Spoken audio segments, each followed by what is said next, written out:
कल्पना गर्नुहोस्, तपाईको जीवन बर्बाद गर्ने मानिस तपाईको अगाडि तरवार लिएर उभिएको छैन। ऊ तपाईको सबैभन्दा नजिक बसेको हुन सक्छ। ऊ तपाईको साथी हुन सक्छ। ऊ तपाईको आफन्त हुन सक्छ। ऊ तपाईको सहकर्मी हुन सक्छ। उसले तपाईलाई मुस्कुराएर अभिवादन गर्छ, तपाईको सफलतामा ताली बजाउँछ, तर मनभित्र भने तपाईको हारको प्रतीक्षा गरिरहेको हुन्छ। चाणक्यले भनेका छन्, खुला शत्रुभन्दा लुकेको शत्रु 1000 गुणा खतरनाक हुन्छ।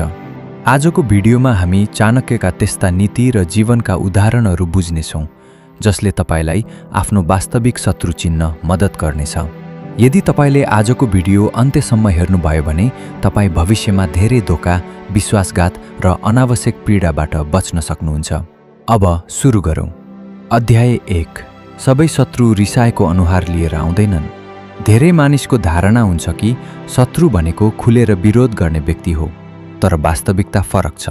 खुला शत्रुबाट बच्न सजिलो हुन्छ किनकि तपाईलाई थाहा हुन्छ ऊ तपाईको विपक्षमा छ, तर सबैभन्दा खतरनाक व्यक्ति त्यो हो जसले तपाईको अगाडि मिठो बोल्छ र पछाडि तपाईको बाटो काट्छ।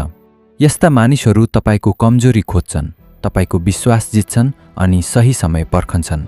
यही कारणले धेरै मानिस जीवनमा आफ्नै नजिकका व्यक्तिबाट धोका खान्छन्। अध्याय 2। शत्रुको पहिलो संकेत। तपाईको सफलतामा उसको अनुहार। जब तपाई सफल हुनुहुन्छ, वरिपरिका मानिसहरूको वास्तविक अनुहार देखिन थाल्छ। साँचो साथी तपाईको सफलतामा खुसी हुन्छ, तर लुकेको शत्रुले मुस्कुराए पनि उसको मन जलिरहेको हुन्छ। ऊ तपाईको प्रशंसा कम गर्छ। ऊ तपाईको उपलब्धिलाई सानो देखाउने प्रयास गर्छ। ऊ भन्छ, भाग्य राम्रो थियो, यस्तो त जसले पनि गर्न सक्छ। यी शब्दहरू सामान्य जस्ता लाग्छन्, तर यिनले उसको मानसिकता प्रकट गर्छन्। अध्याय 3। जसले तपाईलाई सधैँ कमजोर बनाइराख्न खोज्छ। चाणक्यका अनुसार यदि कसैले तपाईलाई सधैँ आत्मविश्वास गुमाउने कुरा गर्छ भने उसबाट सावधान रहनुपर्छ। किनकि आत्मविश्वास हराएपछि मानिस आफै हार्न थाल्छ। यस्ता व्यक्तिले बारम्बार भन्ने गर्छन्, तिमीबाट हुँदैन, यति ठूलो सपना नदेख, तिमी सफल हुने मान्छे होइनौ। यदि कसैले तपाईको क्षमता मार्ने काम गरिरहेको छ भने ऊ तपाईको प्रगति रोक्न चाहन्छ। अध्याय 4।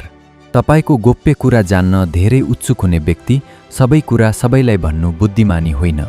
कसैले तपाईको व्यक्तिगत योजना, कमजोरी, आर्थिक अवस्था, सम्बन्ध वा भविष्यका योजनाबारे अस्वाभाविक चासो देखाउँछ भने सतर्क हुनुहोस्, किनकि गलत मानिसको हातमा पुगेको गोप्य कुरा हतियार बन्छ।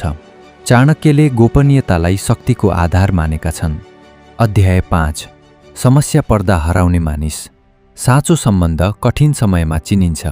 राम्रो समयमा सबै साथमा हुन्छन्, तर समस्या आउँदा को तपाईको छेउमा उभिन्छ? यही प्रश्नले वास्तविक साथी र लुकेको शत्रु छुट्याउँछ।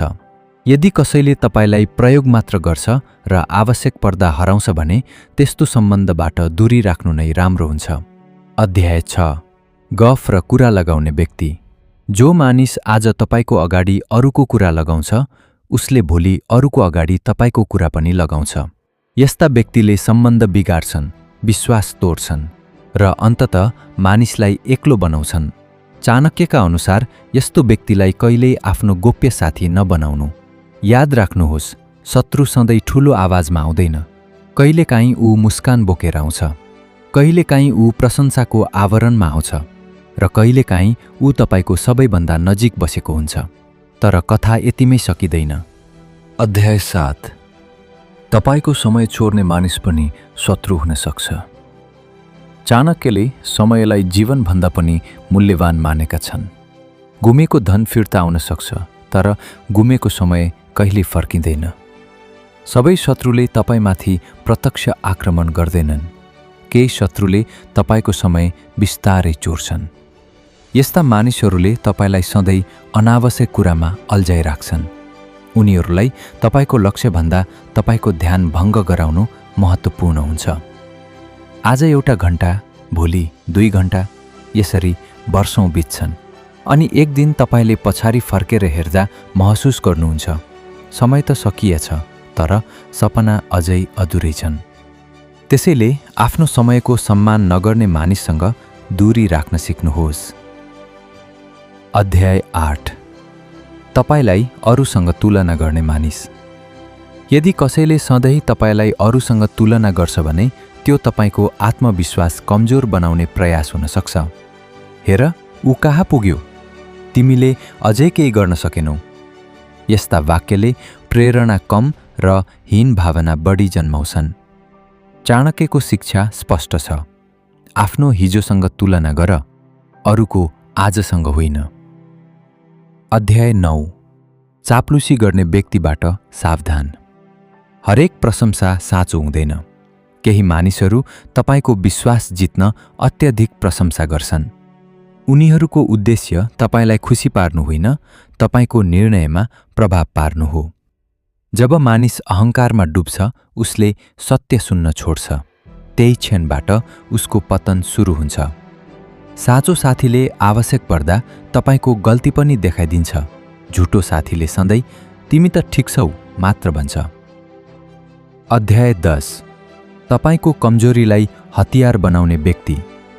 जीवनमा सबैभन्दा ठूलो गल्ती भनेको आफ्नो कमजोरी गलत व्यक्तिलाई बताउनु हो। सुरुमा उसले सहानुभूति देखाउँछ, पछि त्यही कमजोरी तपाईको विरुद्ध प्रयोग गर्छ। त्यसैले विश्वास गर्नुअघि समय दिनुहोस्। विश्वास कमाउनु सजिलो होइन, जोगाउनु अझ कठिन हुन्छ। अध्याय 11। शान्त मानिस सधैँ कमजोर हुँदैन। धेरै मानिस शान्त स्वभावलाई कमजोरी ठान्छन्, तर चाणक्यका अनुसार बुद्धिमान मानिस अनावश्यक विवादमा ऊर्जा खर्च गर्दैन। उसले सही समय पर्खन्छ, सही निर्णय लिन्छ र सही ठाउँमा प्रतिक्रिया दिन्छ। त्यसैले कहिले कसैलाई कम नआक्नुहोस्। अध्याय 12। सबैभन्दा ठूलो विजय। चाणक्यले भनेका छन्, सबैभन्दा ठूलो विजय भनेको शत्रुलाई हराउनु मात्र होइन, आफ्नो रिस, अहङ्कार र मूर्खतालाई जित्नु हो। यदि तपाईँ हरेक उक्साहटमा रिसाउनुहुन्छ भने तपाईलाई नियन्त्रण गर्न अरूलाई सजिलो हुन्छ। यदि तपाईँ धैर्य राख्नुहुन्छ भने निर्णय पनि सही हुन्छ। याद राख्नुहोस्, बुद्धिमान मानिस प्रतिक्रिया दिन हतार गर्दैन। जीवनमा शत्रुबाट बच्ने सबैभन्दा ठूलो उपाय तलवार होइन, बुद्धि हो। मानिसको बोलीभन्दा उसको व्यवहार हेर्नुहोस्, बाचाभन्दा उसको कर्म हेर्नुहोस्। समयले सबैको वास्तविक अनुहार देखाइदिन्छ। चाणक्यको एउटा गहिरो सन्देश सधैँ सम्झनुहोस्, आँखा बन्द गरेर विश्वास नगर्नु, तर बिना कारण सबैलाई शत्रु पनि नठान्नु। मानिसलाई समयले चिनाउँछ। आजबाट एउटा निर्णय लिनुहोस्, आफ्नो समयको रक्षा गर्ने, आफ्नो लक्ष्यको रक्षा गर्ने, आफ्नो आत्मसम्मानको रक्षा गर्ने।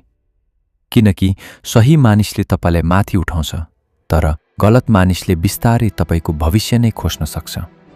धेरै पटक हाम्रो हार शत्रुको शक्तिले होइन, गलत मानिसमाथिको अन्धो विश्वासले हुन्छ। त्यसैले बुद्धिमानीका साथ सम्बन्ध छान्नुहोस्, धैर्यका साथ निर्णय लिनुहोस् र आफ्नो जीवनको नियन्त्रण आफ्नै हातमा राख्नुहोस्। यदि आजको भिडियोबाट तपाईले केही नयाँ सिक्नुभयो भने भिडियोलाई लाइक गर्नुहोस्, कमेन्टमा चाणक्य लेखेर आफ्नो विचार साझा गर्नुहोस् र यस्तै जीवन बदल्ने नीति, प्रेरणादायी कथा र सफलताका रहस्यहरू नियमित हेर्न चाहनुहुन्छ भने हाम्रो च्यानललाई अहिले नै सब्स्क्राइब गरेर बेल आइकन पनि थिच्नुहोस्। फेरि अर्को शक्तिशाली भिडियोमा भेटौँला। धन्यवाद।